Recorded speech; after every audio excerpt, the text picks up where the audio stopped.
Hey there.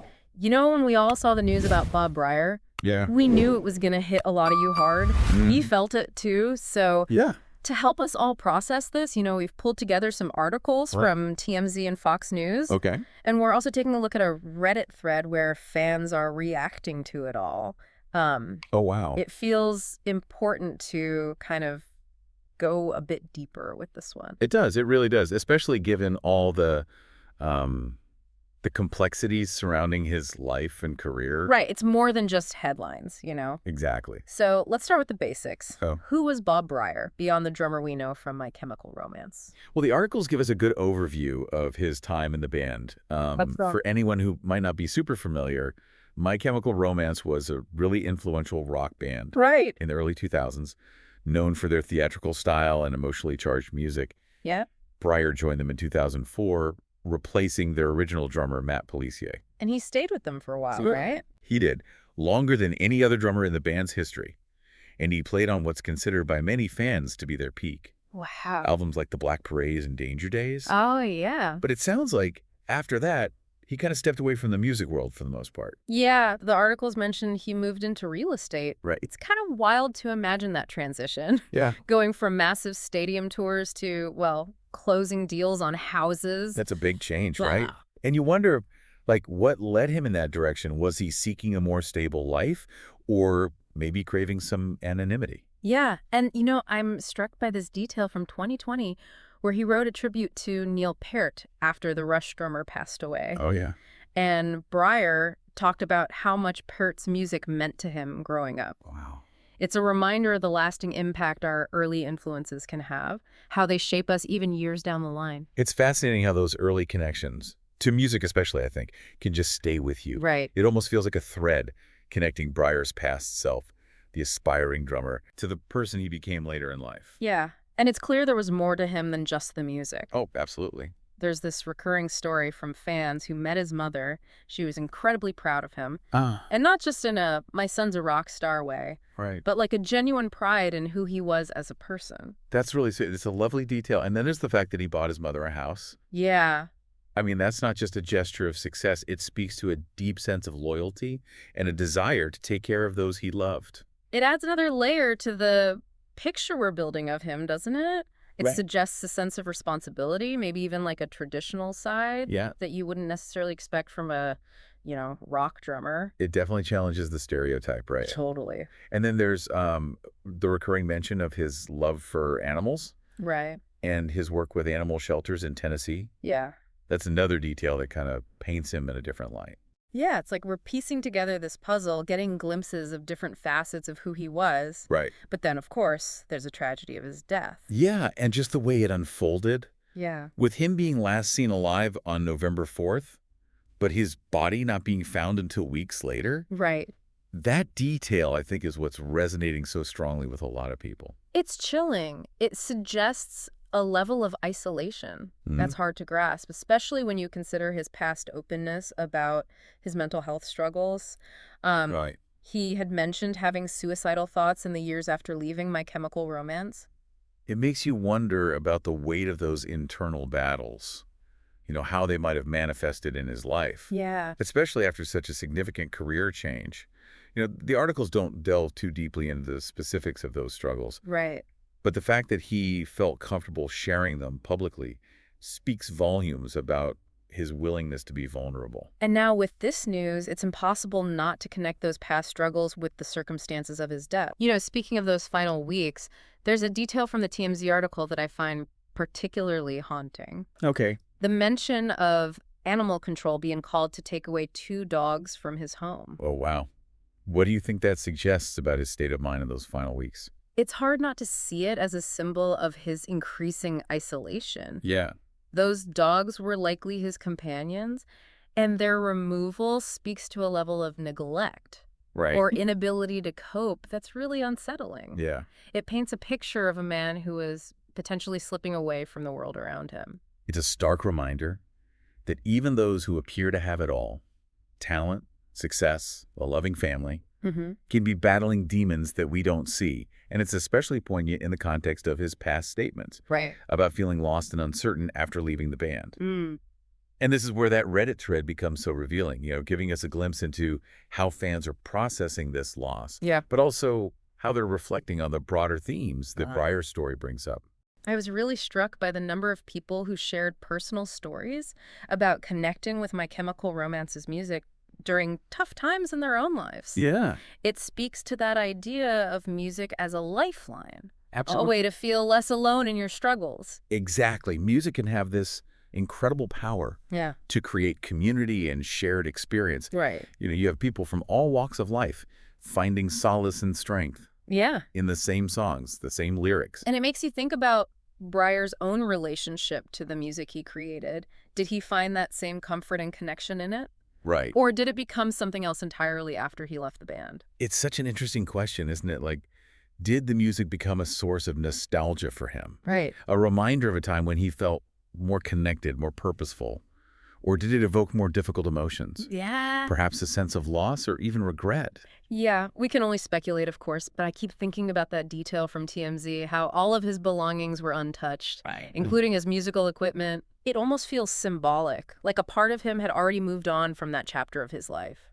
Or maybe it suggests a disconnect, Yeah. a feeling that the music no longer held the same meaning or power for him. Yeah, it's heartbreaking to think about this talented musician who brought so much joy to others through his art might have ultimately found himself unable to draw solace from it.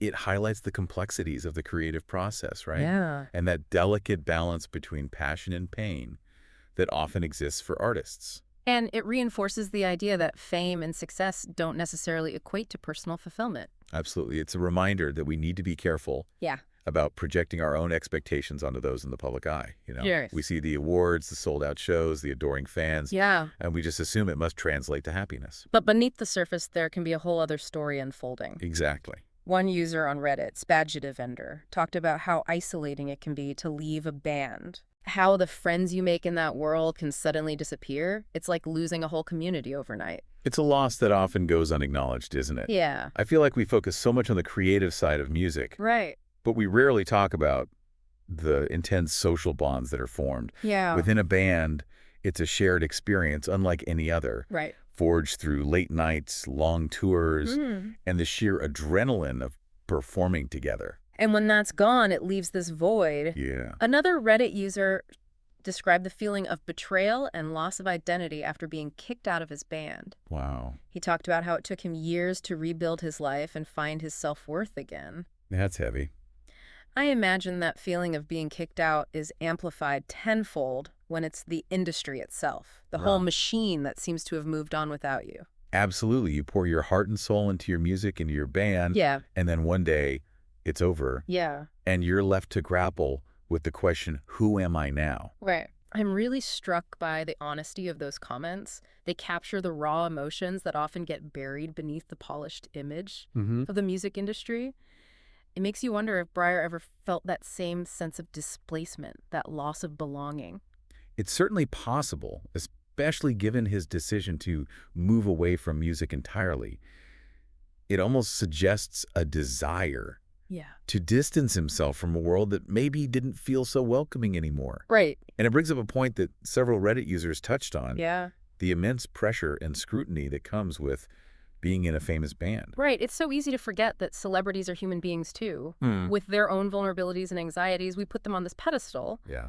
We don't always consider the toll that constant scrutiny can take. And social media has only intensified that pressure. Oh, absolutely. You're constantly bombarded with opinions, judgments, comparisons. Yeah. It can be incredibly difficult to maintain a sense of self Right. in that environment. And when you're already struggling with internal doubts and anxieties, as Bryar clearly was, Yeah. that external pressure can be incredibly overwhelming. It can create a sense of disconnect, a feeling that the persona you project to the world no longer aligns with who you are on the inside. Right. And that disconnect can be incredibly difficult to reconcile.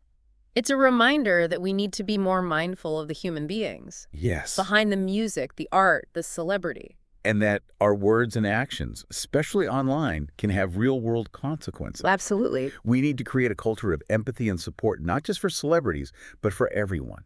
It feels like there's this unspoken expectation that artists should just be grateful for their success. Right. That they shouldn't have problems like the rest of us. Right.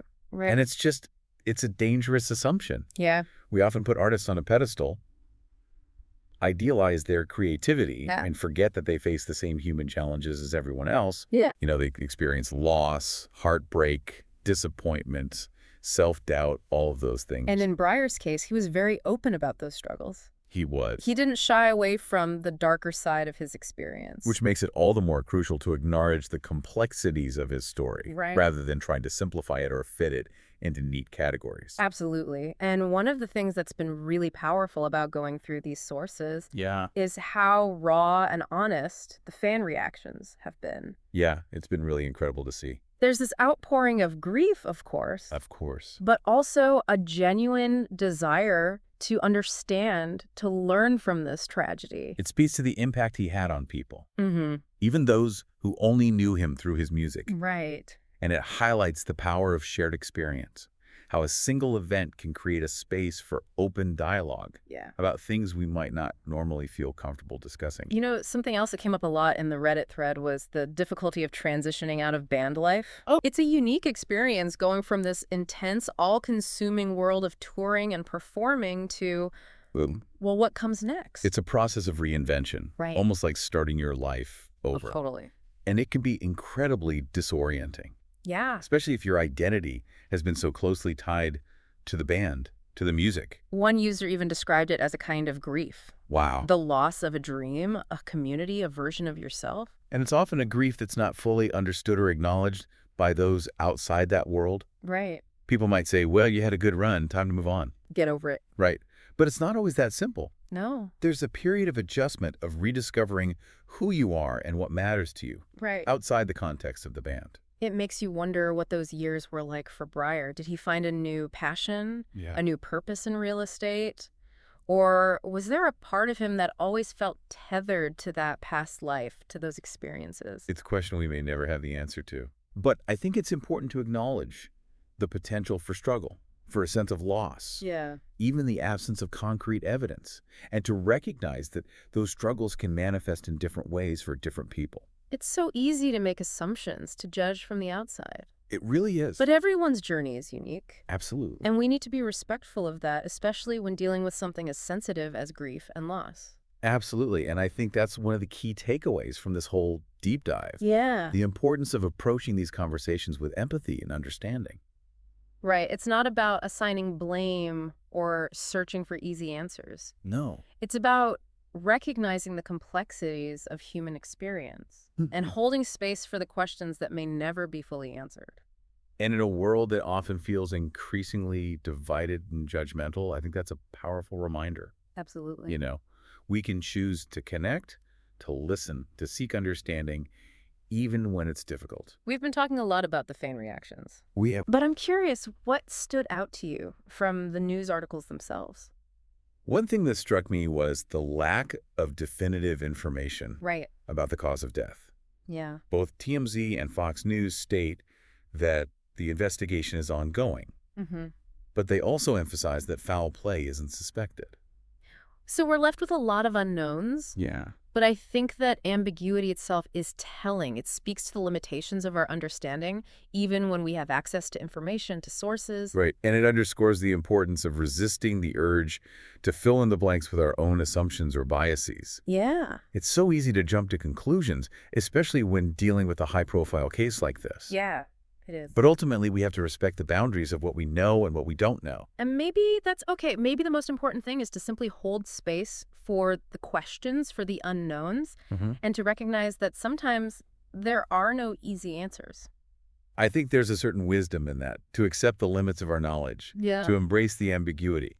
You know, it allows for a more nuanced and compassionate understanding of these complex situations. And maybe it can even be a catalyst for deeper self-reflection. Absolutely. What are our own biases and assumptions when we encounter stories like this? Right. How can we approach these conversations with more empathy and understanding? Exactly. These are questions worth pondering, I think. They really are, and questions that extend far beyond this particular case. Right. They speak to our collective responsibility to create a more humane and compassionate world. Absolutely. A world where vulnerability is met with support, not judgment.